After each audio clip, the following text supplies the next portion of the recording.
general of the Kenya Red Cross, and he led incredible efforts. Yeah, man. Whether it was drought, whether it was famine, whether it was flooding. Yeah. This guy led from the front. It's your design. And then he walked away.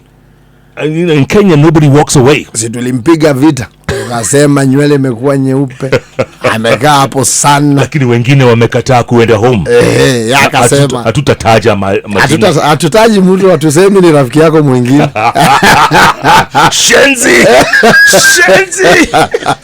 But yes. Kiako huyu akasema sawa. Let's go to the bigger umbrella company. Your design. Let's think bigger and more global. What are we talking about? Who are we talking about? Boma Panafrican Group is where he went to. Yeah. And he still remains consistent. Is your design. His name is? Abbas Gullet, or as the French say, Abbas Gullet. Gullet. Thank you, Jeff. Good seeing you too. Mambo poa kabisa.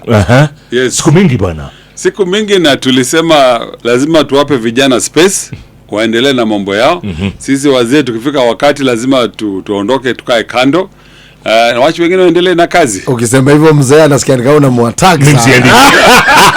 Mimi siendi. Wala mzee. Acha hapo tu akae kama rafiki yangu Atoli. Mimi naweza kusema Atoli ni rafiki yangu. Yes. Na walisema Atoli na Gullet wamekaa waende. Mimi nikaamua kwenda. Lakini ndugu yangu bado yuko strong, na muone amesimama wima. Yes. Hata Jeff ako hapo bado amesimama imara. Na Fred Obachi. Usijite tena wengine. Sawa mzee. So listen, man, after you left Kenya Red Cross, there was still this umbrella company called Boma. A lot of people don't understand. Yes. They know Boma. Yes. Tell us, what is Boma? So Boma Pan-African is a group holding company owned by the Red Cross in Kenya. So there are 4 businesses. Number 1 is the Boma group of hotels. You know, there are 3 hotels, 2 in Nairobi and 1 in Eldoret. There is E-Plus, or Emergency Medical Services, which is an ambulance company, which is the leading private ambulance company on the African continent. And then there is Boma International Hospitality College, which is a hotel management school, which now is a leading hospitality school on the continent also. And then the baby was Switch TV, which we might have gone off air from the perspective of free to air, but now we're doing digital, and we're also doing education now. So we have a communication school that is run by Switch TV. So very busy, you know, on all fronts. Very, very busy and very interesting, very fulfilling, because you can see results of what you do. The impact it's making on ordinary Kenyans, but Africans also. The hospitality school, who came up with that idea? Because, you know, we already had one which we can't talk about right now because, you know, yeah. So it was my idea when we went into the hospitality business, into the hotel business. We had challenge of now having to poach staff from many other hotels. The Serena Group, the Sarova Group, the Alliance Group, many. So bringing them together, Jeff, was quite interesting for me as a new person, newcomer in the industry, to have one culture and to bring people from different backgrounds together into one new environment was not that easy. So some of the staff at the hotel at the time told me, old man, the best thing is you set up your own school. So I said, school? I said, yes. Why? Because you'll develop a new culture of Boma, because we wanted to have an identity, because this was the first business that was owned by non-individuals or companies. It was owned by the Red Cross. So to bring new culture, the best way was to say, okay, inculcate over time, start a school. So of course we knew there were other schools like Utali, a number of universities were running their own hospitality schools, but there was still space, and the space was that, you know, we educate young people not only for Kenyan market, for the African market and a global market. So from that perspective, we thought it was a good idea. Less than 1% of Kenyans of means are able to send their kids to Switzerland, which is seen as a home of hospitality. Yeah. So it all fell in one place in 2015 when we decided to open this school. So it's just about over 9 years old, and we decided to partner with Swiss schools so that we bring that Swiss mentality of service, of hands-on training as opposed to theory, to be able to start this school. So we started the school in 2015, and today we are slightly over 9 years, and I can claim that we are not only the leading school in this country, in this region, but I think continentally, if we are not the top, we are one of the top. And Kenyans, naturally, we are warm when it comes to hospitality, aren't we? Kenya is the home of hospitality in Africa. They say outside South Africa. But you know, Jeff, the challenge with our country is we like to sit back on our laurels and say, you know, Kenya is the home of hospitality. But what are we doing about it? What are we investing in this? What is the government doing? What is the private sector doing? So for me, the last 9 years has taught me a lot to show me that this thing is doable, but we have to walk the talk because the global competition is increasing by the day, every day. The other countries that are coming up, our neighbors Rwanda here, they have what they call MICE. The government of Rwanda, led by their president, have decided that conferencing would be one major thing for them as a destination. They are building a new airport. They are doing new conference facilities. They are doing sporting activities like the basketball NBA that has built, arena for over 10,000 courts that people can go into. You saw they hosted Chogam a few years ago. They are now basketball NBA competition is held there every Africa finals every year. So there has to be a political decision to say this is the direction we're going to take and we're not going to play around, so just move on. So for us, the school, our view was that we're going to have a Pan-African school and train for local but with a global outlook. So today, after 9 years, we have qualified over 4,000 young people from 30 countries in Africa that have come to this school, and it's growing by the day. Wow, that's incredible, huh? In less than 10 years. Yes. When we were growing up, you and I, it was Utali. Yes. That was the college if you wanted to get into the hospitality business. Yes. What went wrong? Well, I'm not the one to judge, but obviously Utali next year would be 50 years old. Okay? 50 years old. The first 25 years was run by the Swiss government and the Swiss École Hôtelière Lausanne, who had financed that. Unfortunately, for many things in our country, it is perceived that when a foreigner is running that facility, it functions and it does well. When we take over, it's like we've been cursed and we end up mismanaging these facilities. It's the taxpayers who are paying and running up Utali.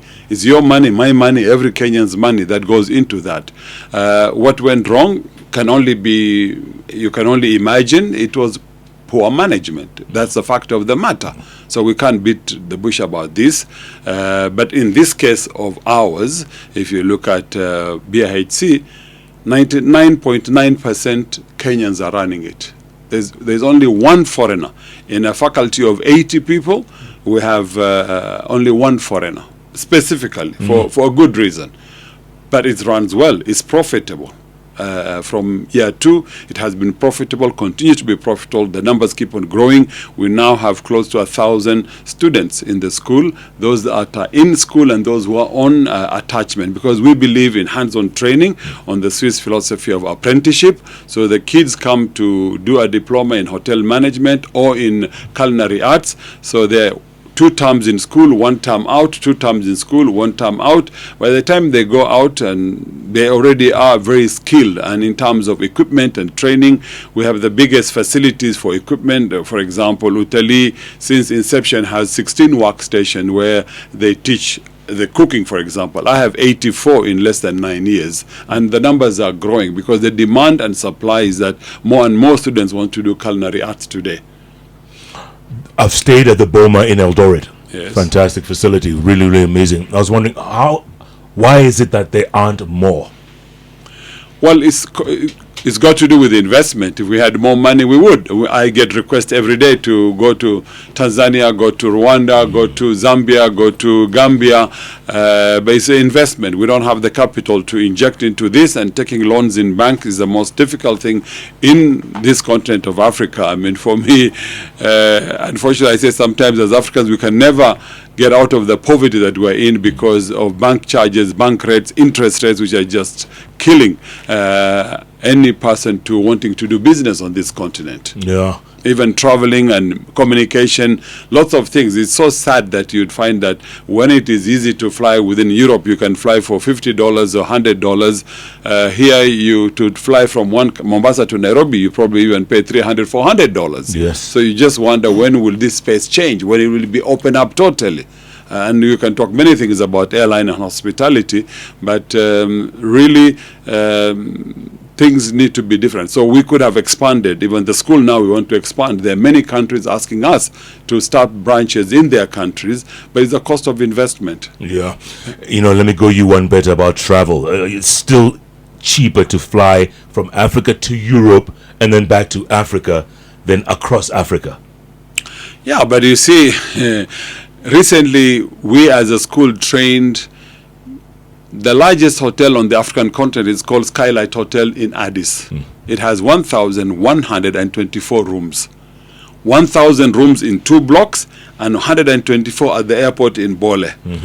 Bole is the busiest airport on the African continent. We all know that.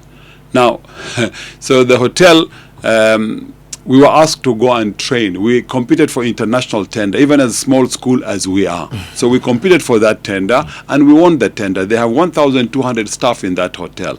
So we won the tender, and we were asked to train 900 of the 1,200 staff over a period of 7 months. So when we went there in September last year, they won number 26 out of 62 hotels in Ethiopia on TripAdvisor in Ethiopia. But now, by January, February this year, they were number 1 in Ethiopia, the number 1 hotel. From 26? Yes, they were number 1 in a matter of 5 or 6 months. Because again, it's about service. And this is where beauty in the hospitality is all about service. And this is where Kenyans, we are naturally service-oriented people. We need to understand the continent, we need to understand our business, and we need to then go out compete globally. So what we did with Ethiopia was to say that they wanted to be trained security, which is the gate as you come in, front office, housekeeping, which is the back of the office, and F&B, which is food and beverages. This one hotel has 17 food outlets, Jeff, or restaurants, because it's a massive hotel. It has 15 presidential suites. What? 15 presidential suites in Skylight Hotel. Okay? So the point was, we took 15 Kenyans full-time to go there for 6 months to carry out this training, on-the-job training. Okay? So Kenyans have this capacity, this knowledge. The workforce and the work ethics of Kenyans, we are seen very aggressive regionally. Some people like us for that, some don't like us for that. Yeah. I just came out of Zambia 3 days ago, this weekend. We were called to go and consult for a small boutique hotel owned by Zambian couple, a Mr. and Mrs. They have money, God has endowed them. They built a facility, but it's been poorly managed for them, but the people they hired. So we were asked to go and look at it and advise them on what changes can be made. So we've made some changes, we've advised them. Now even talking about setting up a school in Zambia for that sub-region. You see, Mozambique, Botswana, Zambia, Zimbabwe, Malawi, they all have to go to South Africa, and it's very expensive. So we can compete for that market very easily. So the point we have to realize is there are a lot of opportunities on this continent. Okay, we have to be smart for it. Ethiopian Airways, for example, and I refer to them. I don't want to talk to Kenya Airways because I'm a shareholder with them. But they have they do 10% of the GDP of Ethiopia is one company called Ethiopian Airways. One company. They're now talking about building a new airport, and I don't want to now digress on this matter, but they're going to build a new airport, and they are the ones taking the money. They own money, not the government of Ethiopia, with 100 million passenger capacity in the future. So they're futuristic. And this is why I'm saying in this country, we also need to be futuristic. We need to think 20, 30, 40 years ahead of time. Yeah. Otherwise, we'll have the problem we have with the young Gen Zs, and rightfully so. So we are now training for global market. So our students are going to Dubai. They're going to Doha. Last year during the World Cup, we had 50 young Kenyans who went and worked in the World Cup, but were working for hotels because Qatar needed manpower. Right. And now Saudi Arabia is building a new city called Neom City. We should be futuristic. Yeah. That's where we need to send people, not just housemaids and house girls that are then harassed and tormented. And brought home in coffins. Unfortunately.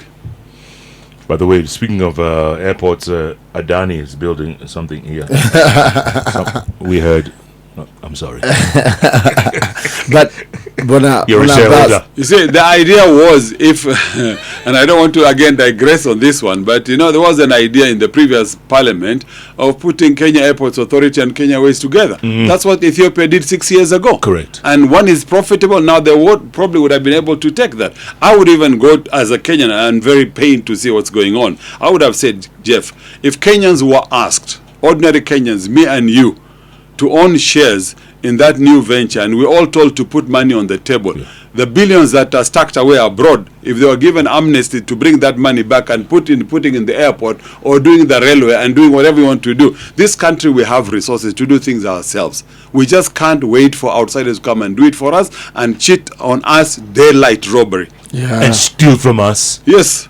And then few of us make that little cut. That's the thing. It benefits a few, a chosen few. Very few. Does it make you happy or sad that you train, yes, international standards, but these students that are graduating from your institutions serve outside the country? Is it a good thing, or how do you look at it that you train locally but they serve outside the country? I think we should be very happy to do both. It's a win-win. We need to upskill and scale the standards of our own hospitality training in the country.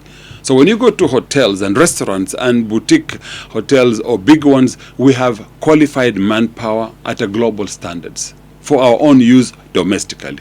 At the same time, we should go compete globally, because those young men and women, when they go there, the exposure, the expertise they're going to get is one, but number two, the money they're able to repatriate back home is important. Yeah. So it's a win-win on both sides. So we should train for a global market, also for a local market. At the same time, and a regional Pan-African. That's what we are looking at. But we see with our students, some are able to set up their own businesses, they're able to run their own restaurants.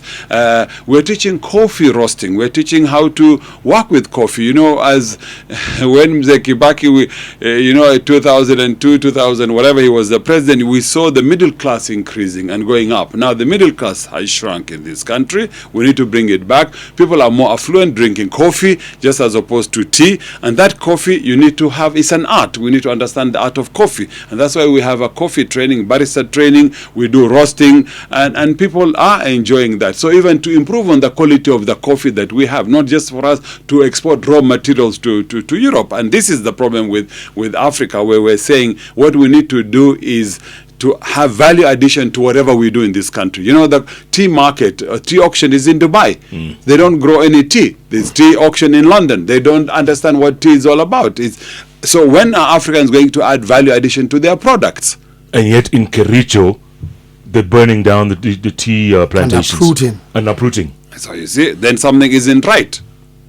And for how long are we going to go in that direction? So with our hospitality education, it can be as wide as you want to take it. And so let's train by the thousands. They will work globally. They're needed everywhere, in the US, in Canada, in Australia, in Japan, in Europe, in Middle East, in Africa. So why should we not say that, why should we be worried if our people go abroad? Let them go abroad, but through the front door and not through the back door. All these people over the years, when I was Red Cross, when you talk of Al-Shabaab, Al-Qaeda, what is this all about? These gangs, you have Baghdad boys and what in Nairobi, just unemployed young people that are educated who don't have opportunities. We should make sure that the economy grows and we open up. There's no point of increasing interest rates and VAT and taxation. They should go down so that more business can open. Today businesses are closing because we are just unable to afford to pay the taxations we're being forced to pay. And speaking of businesses closing, you're coming in and expanding at a time when some of the hotels, big names in the industry, not locally but globally, have been shutting down. And without mentioning names, you know how many hotels of the last couple of years in Nairobi that have been in existence for decades closed down. And yet here you are now putting up an institution in an industry that is equally getting threatened by the growth in Airbnbs. You see, next door neighbor Ethiopia or Rwanda on the other side, the government have made clear indication that they are supporting local investors and local business owners. Ethiopia, most of the hotels, 5-star, all owned by Ethiopians. Okay? Foreigners cannot just go and set up. We can't even set up the school. Now I have to work there and have to work through Ethiopian Airways, who are now becoming our partners. In Rwanda, the same way. Families and individuals own those businesses because they are protecting their own and giving opportunity to their own people. Here in our case, you find lots of multinational or big chain of hotels wanting to come. There are two types of group of people now. If you look at the Marriott group, or if you look at the Accor group, and you look at these other big branded groups, what they do is they don't even invest and build hotels anymore. So there are local Kenyans now who the original brands of the, the Sarova group of hotels is still there. It's a big brand, or Alliance, or Jacaranda, and some of those. We are being fought so much by many factors, and we are not reforming and transforming ourselves as fast that you see probably our hotels are being taken over on management purposes by those international brands. This industry, when I got into it accidentally 20 years ago, majority of this hospitality industry is foreign owned in this country. Almost 60% is foreign owned.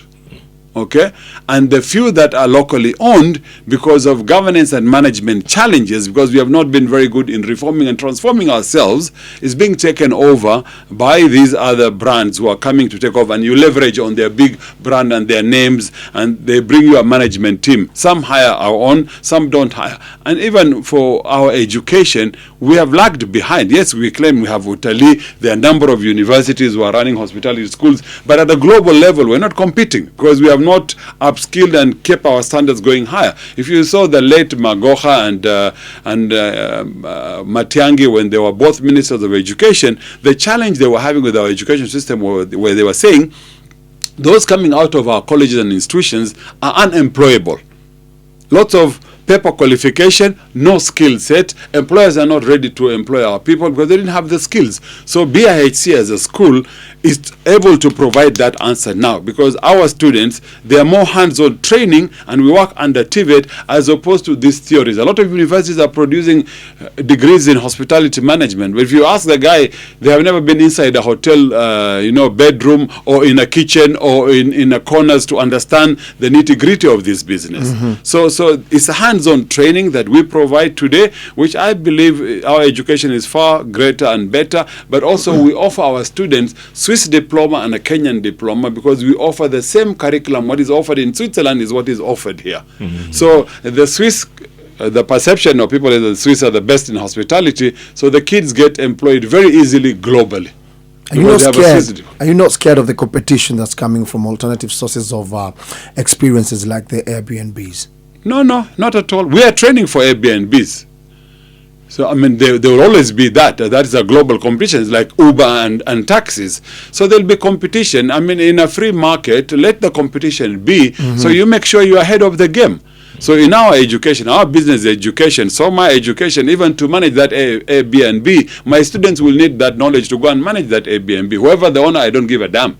It can be you, it can be me, it can be a foreigner. Yeah. But we are providing people with the necessary skill set to be able to thrive and operate in any area, any environment. For example, the kitchens, the equipment that we have to make sure that our student can go and work in New York or in Washington or in Dubai or in London or in South Africa and be able to feel confident. Yeah. When I go to that kitchen, I know the equipment, because it's about computers, it's about equipment, technology. Even this industry is now very technological. That's why you have 5 training kitchen labs and 1 commercial kitchen. Proper, huh? Proper, and 2 fine dining restaurants, resource center available on campus virtually. This is the future. You have a coffee house. Yes. 2 student lounges. Yes. What's the student population?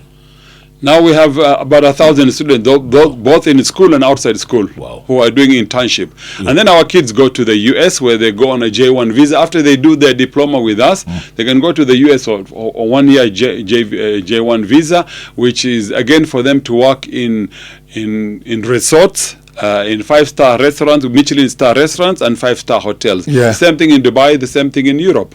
Do some of them end up on cruises? Yes, Yeah. we also now have partnership with a number of cruise liners who are now even wanting to work further with us to prepare, because you have chefs in the cruise liners, you have housekeeping people, you have electricians, you have all manner of skills. So we're trying to increase our skill set working with TVET to get these licenses to train more and more in more specific. Kenya can be hiring thousands of Kenyans to work in all these cruise liners. I hear they're very popular. Yeah. Lots of Kenyans are really applied and are working on cruise liners. And I need that as a retirement plan, man. Wewe? Yeah.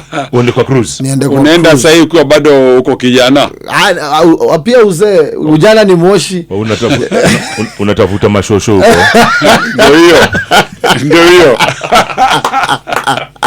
Amazing sana. But I see the future of Boma in Africa.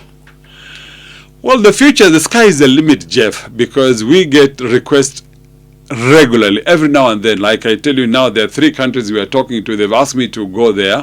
We have Djibouti, a small country. They have a government school like Utali, which was built many years ago, but like many things ran down. Yeah. Anything government should actually disinvest from this and give it to the private sector. Correct. So there is private-public partnership, and it should be, no more taxpayers' money going into these institutions, because those are just black holes.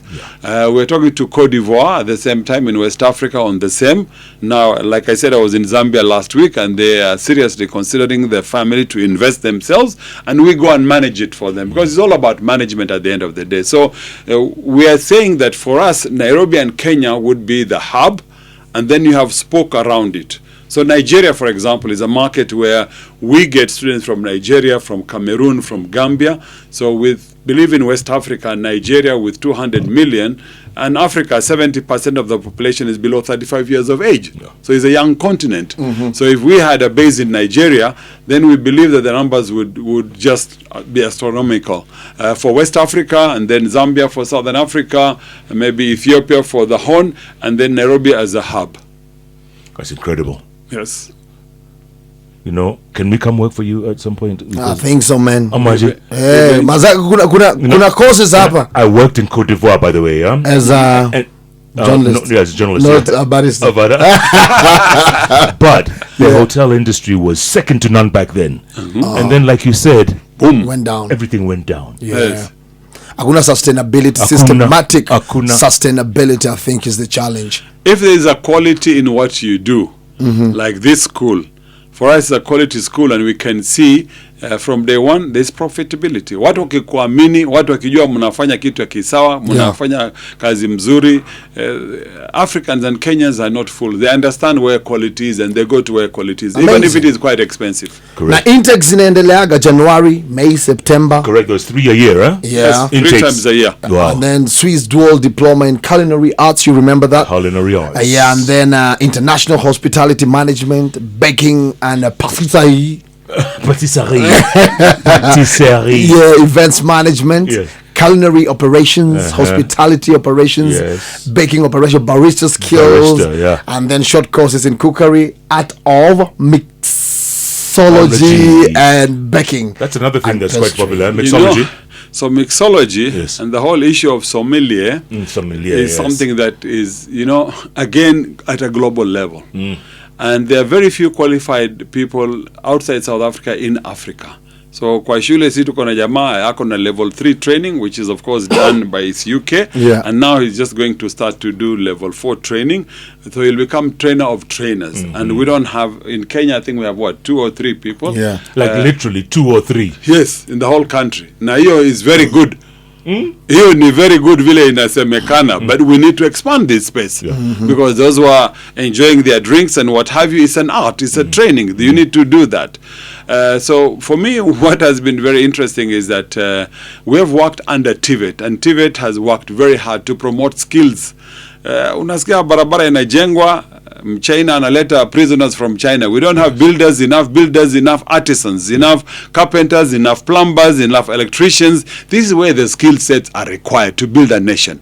Because architects wanajua tu kudesign, lakini kujenga inajengwa na nani? Inajengwa na watu wa kawaida wa mkono. This year I say to my team that we are going now to have an African cuisine competition in this country, and then it becomes Pan-African in the long run. So we're going to have the event the week of 14th to 18th of October.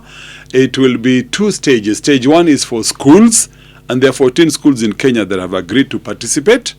And then we have about 10 hotels from the industry now, chefs in the industry. 10 companies and hotels in Kenya. We already have one of the 10 from Ethiopia that have agreed to join. We are waiting to hear from Cote d'Ivoire and Nigeria if they'll join. Next year, we will now have a proper Pan-African where we want African cuisine from the entire continent. And this is the space we want to grow, because we want to be innovative, we want to be really pushing the African idea and the Africanism, and we should be very proud. And for me, with all the negativity that's happening on this continent and in this country, I'm looking for more positive things to do to challenge our young future leaders of our countries. Tell me, what does the winner get? There are many prizes. So there are individual prizes, there are group prizes, there are, of course, they will get, there's cash prizes, there are equipment prizes, because, you know, their business, if it's a chef, his business or her business is equipment, it's about knives, it's about equipment that they would use for their skills and their work. And for those who are going to do service, they'll also get special winners. I mean, we have, for example, Chef Banis, a Kenyan lady who does extraordinary things in Europe. I mean, from Nairobi Eastlands, you know, 40 years ago, she went to Europe, worked her way through. She's one of the leading chefs globally. She now works. She was working for Buckingham Palace before the Queen passed away. But she's one of those chefs now that also cooks for some of the top sportsmen globally.